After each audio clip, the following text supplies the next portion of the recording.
In this session, I talked to Michael Chaffe. He is the CEO of Wolf Summit, and they were also one of the first who transferred their event into a digital setup last year. That's why he was also one of my first deep dive speakers all the way in the beginning. And now, 1 year later, we talked about what developments they made, because these wolves, they also adjusted their entire business model, pushing it more into the agency direction. And Mike and me, we talked about, new developments, new priorities, and also what golden nuggets to transfer. PIRATEx Deep Dive. All things remote events.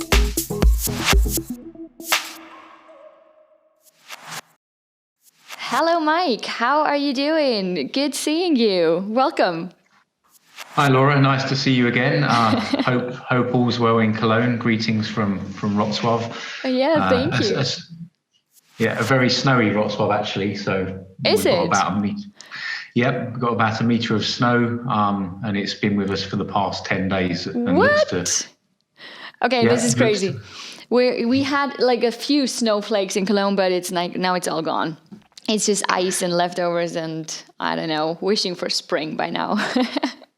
Same here. Mike, I already said you are the CEO of Wolf Summit, and we already had a conversation quite a while ago. Tell me a little bit, is that job still the same, or what were you guys up to? What changed? So obviously, when we had our first interview, Laura, it was post our first March event. When we managed to when we were forced to move our physical event to a virtual format. And I remember we had a great interview, and you asked me how was it moving an event of such size at such short notice to online. And now here we are almost 12 months later, and we've actually turned into not just an event organizer in our own right, but we actually organize events now for multiple clients from the US to Asia, all happening on the Hopin platform. So we've effectively become a boutique Hopin agency. So that's presented its own rewards and challenges indeed. So I know where you guys are much in the same boat as we are, working as an agency. So exciting times, but a lot of lessons learned and, things to go about differently. A lot of lessons learned, and that's what we want to focus on today. And you already said it. The pandemic we're in made you kind of reassess your business model like we did it as well. And you hopped into this area of being an agency as well, which is quite challenging, I guess. I'll come back to that in a bit. Let me stick with Wolf Summit. So the next one is coming up now in March. So you already said that we talked a year ago. So now it's 1 year later, and you're planning it in a hybrid setup. Mike, what is the masterpiece of that one? Like, what's the heart of Wolf Summit this year in 2021 after this pandemic hit us? So the real, for us, our biggest achievement now for the upcoming event is obviously we were pretty much the most international startup event in Poland and certainly Central and Eastern Europe. Yeah. But what's happened since last year, because of a consequence of COVID, has been that the guest list is much more international. So for the first time in our history, we have Accel representatives of Accel, Balderton Capital, SOSV, and other top tier global VCs who are, looking into the region for investment opportunities and the most promising talent. So I would say the biggest consequence that we've seen in the last year is the international component to our event. Yeah, totally. So, I mean, this is like one of the biggest opportunities I think these digital setups bring along, that you can attract or make it so much easier for people from everywhere to join your conference and to actually get access to something they might not be able to join before, right? And enlarge the network. But as you said, you also entered kind of new territory from switching from doing your own events to doing your customer's event, or to doing, performing as an agency and applying your actual experience to implement these clients' events. And as you said, PIRATex did quite a similar switch, and simply because we also realized that there is a big opportunity in this field right now. But on the other side, you have to push back a little bit with doing your own passionate project. So I would really be interested in, how do you guys balance agency work with maintaining also your own Wolf's identity that came up from doing your own events? Yeah, and it's a very important topic, Laura, because firstly, I don't believe that virtual events, when COVID is over, whenever that will be, I think virtual events are here to stay because of the multitude of benefits. But it's very important not to, as busy as we are as an agency, we still need to keep the Wolf Summit brand at its current level and keep, innovating and building upon it, because that was what, brought us all to where we are today. So I think it's an important consideration as any event organisers like ourselves, or as PIRATex, to keep a focus on your original brand, because it's going to be, as your agency work picks up, your own organic brand is going to grow as well, just as a consequence. So what we've done internally, we have a dedicated Wolf's digital team that handle all of our third-party agency work. And then we have our longest-serving team members who are fully behind Wolf Summit. And actually, you know what? We've picked up a lot of cool tricks from clients that we've worked with that we're now able to incorporate into our flagship event. I just wanted to ask you that. Is there something that you could really transfer from doing all these external events to your own events? Tell us the cool tricks, Mike. So what I was most impressed by from a client recently, they had a great static MC with a television studio virtual backdrop. And then they would bring in speakers onto the stream like a picture-in-picture format. Nice. Looked really slick, highly professional. So we've decided to incorporate that for our MC during our own event. And obviously, thanks to Hopin, there's a multitude of new functions that are available on the platform. So we're getting the first-hand news for all of those. We've just been given 10 multiple stages on Hopin, so we're playing around with that feature heavily for March. So at the last count, I think we've got 6 or 7 stages that are all going to be running concurrently in March. I should definitely join Wolf Summit in March to just have a look at that one. yeah, by all means, you're welcome to. It's I'm quite excited to see how it's all going to tie in together. Oh, fingers crossed that it runs as you guys expected. Mike, but you just mentioned that you're having a strong cooperation with Hopin.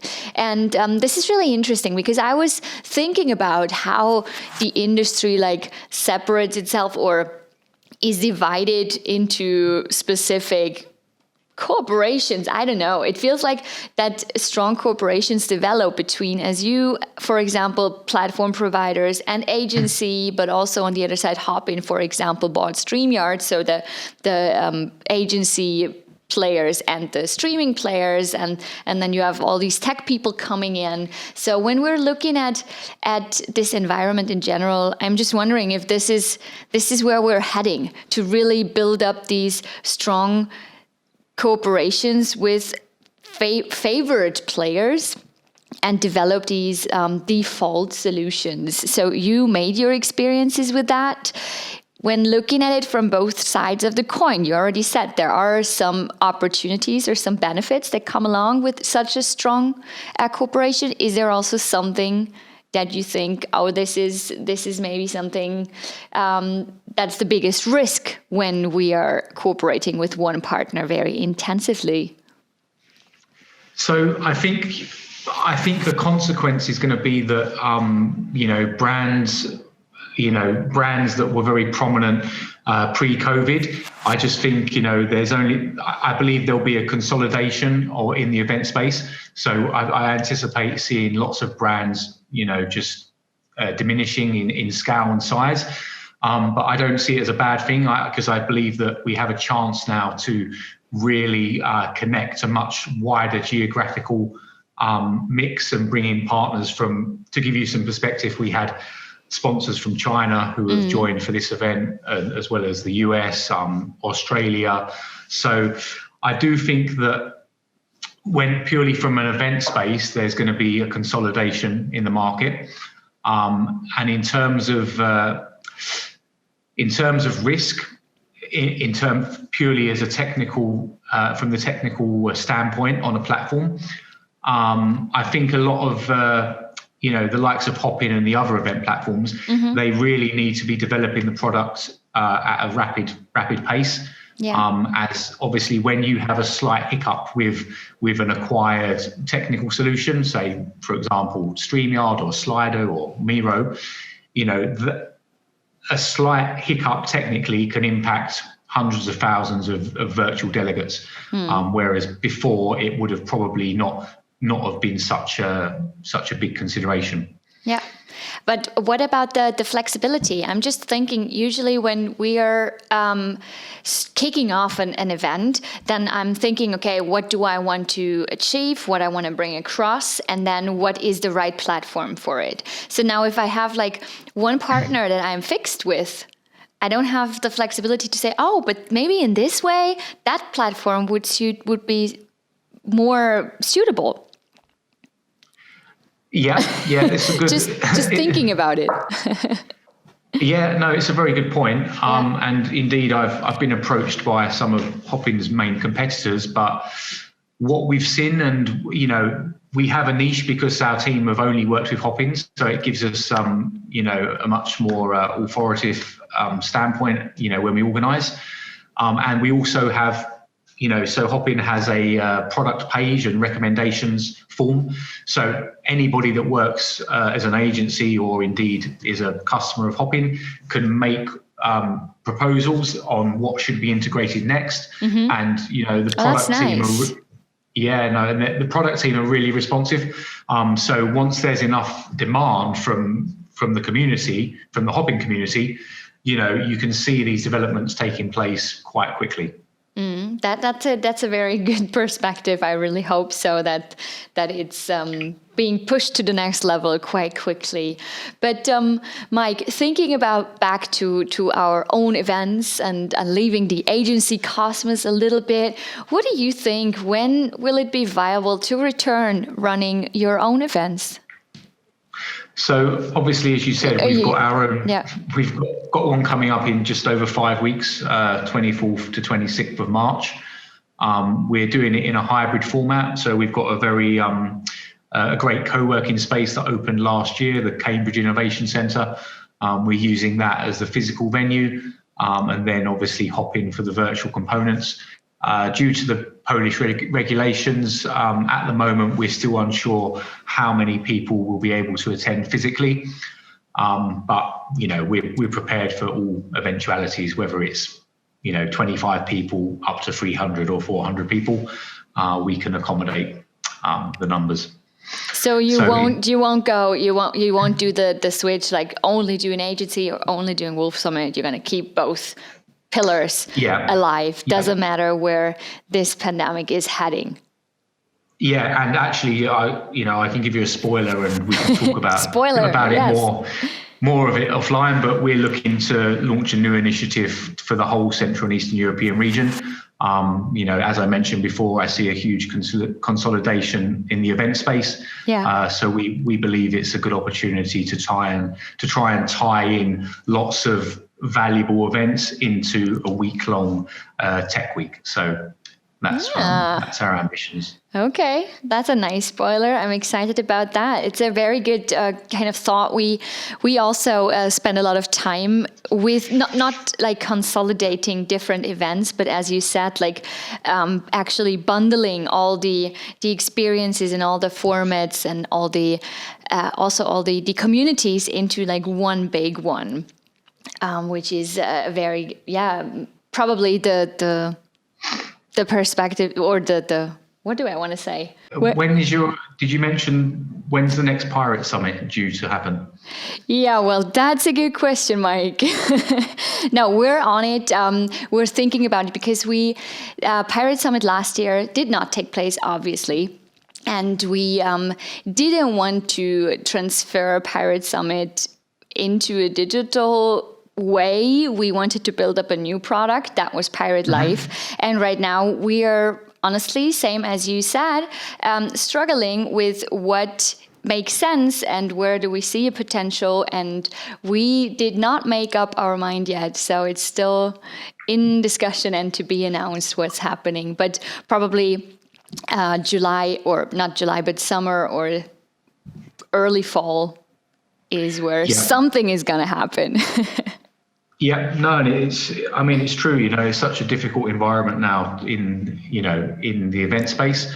And when you've got such a lucrative channel as operating as an agency, it's probably, I think this year, certainly it's the safest option, to operate under the agency model, and look to 2022 to really get, large scale physical events back in the swing of things. And it seems like 2021 is like a mixture. I mean, last year was crazy. Everybody was overwhelmed. We had to find our way. We had to find new solutions, come up with alternatives.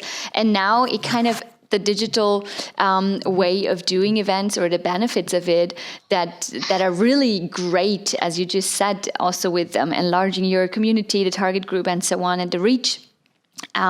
They are given and we know how to actually implement them. So now 2021 feels like a something in between. So you can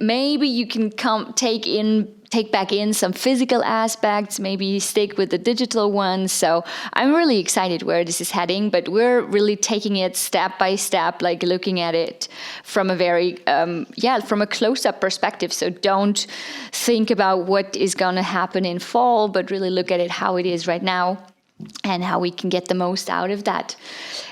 Mike, you already said that you try to transfer some things from your agency events that you experienced to Wolf Summit or to your own things. Is there something that stood out most? I mean, you did a lot of client events by now, probably. Is there anything that impressed you? Yeah, that impressed you most, that stood out most, that maybe could be a suggestion of where digital events are heading to? So what was very impressive recently, we worked with a multinational client and they had teams from Japan to the US and indeed Europe. So what happened, it was like an internal team building event, but it was really cool, flipping between different time zones to bring in speakers and heads of departments from the Japanese offices, and then seconds later you'd had the representatives from New York and San Francisco. So I really like to see such a global reach that virtual events have allowed us to harness now, and I'm all for just expanding these global collaborations and really leveraging virtual events in this manner. So you would never, that's a good point also with the making it more international and making the reach bigger. But did you make any experiences with curating digital events? Because I mean, you have tons of people joining these events, or you can enable tons of people to join. But for example, in a physical way, we're very crucial about, or we're very serious about who is coming and who do we want to join our event. How do you do that in a digital setup? Did you ever do a curated one? No, we haven't. In terms of our own event and for third parties, we haven't really gone down the curated route so much. And you think it's not like an issue, right? That you would say if there are a lot of, concerning the quality of participants. I think there's really a market for it.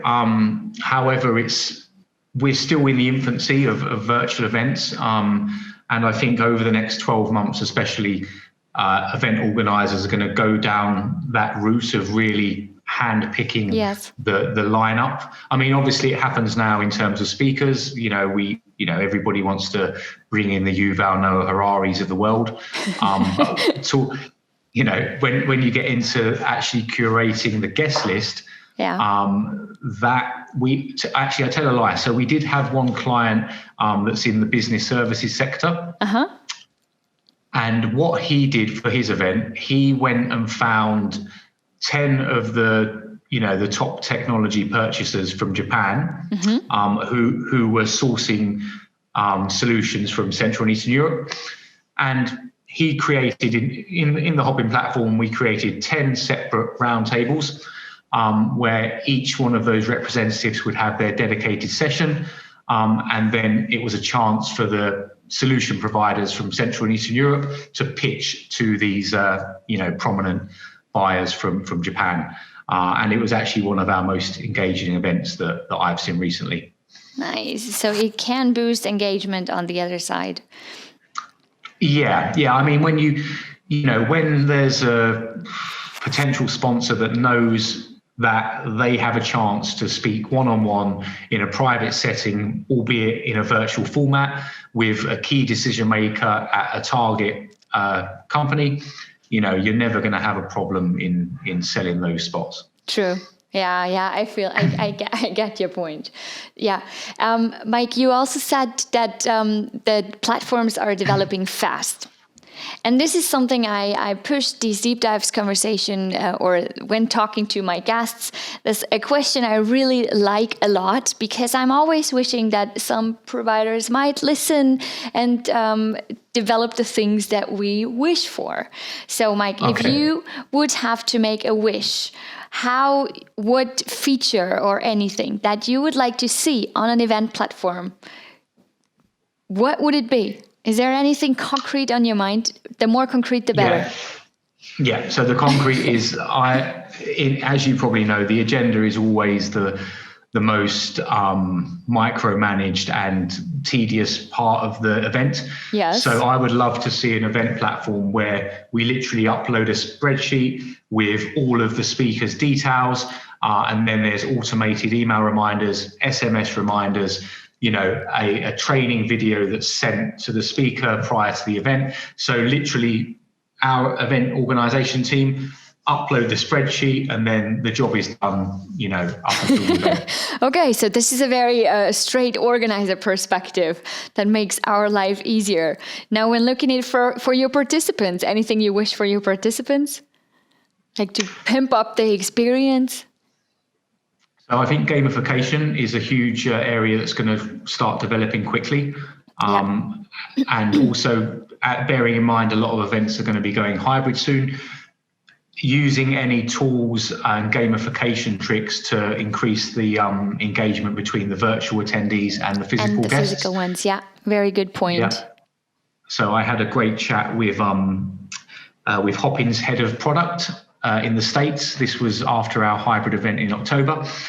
And he said, look, Mike, let's just blank canvas. What would you like to see at a hybrid event that will increase the engagement? And I said, look, how about if we have mobile robots with a camera and tannoy on them that virtual participants can rent by the minute, and drive the mobile robot around the venue and interact with the physical guests. I mean, me and Dave, we were in stitches of laughter with some of the ideas that were coming out. But I think this is really the route forward. I love it. It's going to be the future of events. I believe will be smaller scale physical gatherings, but huge online audiences. Yeah. I think there's massive monetization potential for any cool event tech solutions that can complement the events. That was a really concrete wish, and I love that one, because this is something I also spend a lot of thoughts on, that when thinking about hybrid, you have the challenge as an organizer to build up these two experiences, basically, one for the digital audience, one for the physical one, but the one that is, or what I think is going to be the most challenging thing, is to really connect the two audiences. And I did not came up with an idea yet, but maybe that's the way. I love it. Yeah, and also, just simple things like at the live, then you can have a series of booths with a webcam and a keyboard, and you can allow the physical guests just to have a chat as they're passing through the physical expo zone. They can chat with a virtual delegate at one of the stations. Yep, nice. Yeah, that's a good one. You did not. You don't plan that for March now? No, we plan to have one for March. Okay. Yeah.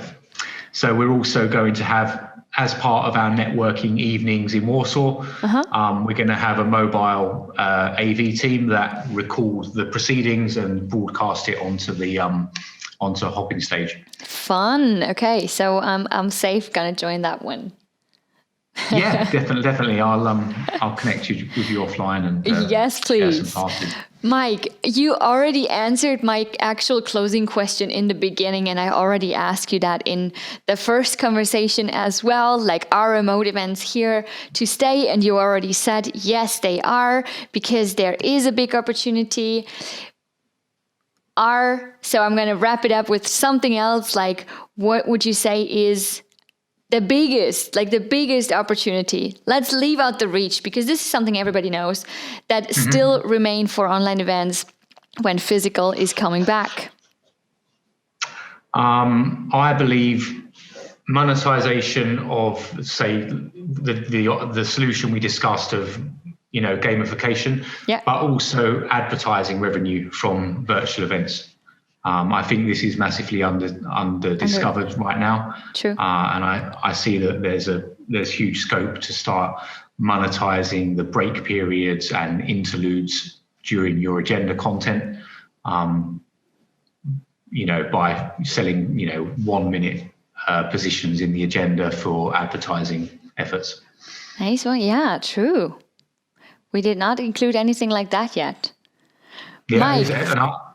I actually say that because we've got 2 or 3 sponsors that specifically want to have a 60-minute promo video that runs, X amount of times during the event.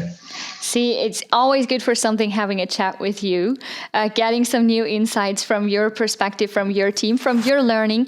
Thank you so much, Mike, for having this talk with me. I'm super excited where you guys are going to take this whole thing, agency and own events, balance it, get the most out of both. And my fingers are tightly crossed that Wolf Summit 2021 in a hybrid setup is going to rock, and I'm pretty sure it will. So thank you for joining me. Lovely. Thanks, Laura. And always good to see you. And thank you, everybody, for listening today. You should definitely check out Wolf Summit end of March. I'm pretty sure you can get out some more learnings when looking at the real implementation. PIRATEx Deep Dive. All things remote events.